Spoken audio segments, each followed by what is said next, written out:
Hello everyone, আমি দক্ষিণেশ্বরের কাছাকাছি আলমবাজারে একটি ছোট্ট বেকারি চালাই এবং এই যে গ্লাস কেকগুলো আপনারা দেখতে পাচ্ছেন এগুলো ব্ল্যাক ফরেস্ট ফ্লেভারে রয়েছে এবং এগুলো যদি আপনারা পেতে চান তাহলে আমাকে কন্ট্যাক্ট করতে হবে। আমি কন্ট্যাক্ট নম্বর দিয়ে দেবো এখানে, বুকিং নাম্বার।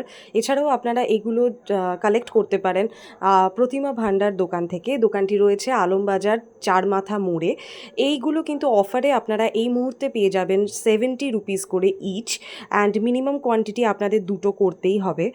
আর আর ওয়েট থাকবে অ্যাপ্রক্স 200 গ্রামের কাছাকাছি, অ্যাপ্রক্স 200 গ্রাম বলা চলে। এগুলো কিন্তু বড় গ্লাস, বিগ গ্লাস। আমি ছবিতে বা ভিডিওতে ঠিক কতটা বোঝা যাচ্ছে বলতে পারবো না, কিন্তু এগুলো বেশ বড় এবং একজনের পক্ষে সাফিসিয়েন্ট। একজন থেকে দেড়জনের পক্ষে এটা সাফিসিয়েন্ট এবং যথেষ্ট বড় গ্লাস। ছোট গ্লাসে প্রোভাইড করা হচ্ছে না। আপনারা যদি নতুন হন এই চ্যানেলে তাহলে অবশ্যই লাইক করুন, কমেন্ট করুন, ফলো করুন, শেয়ার করুন।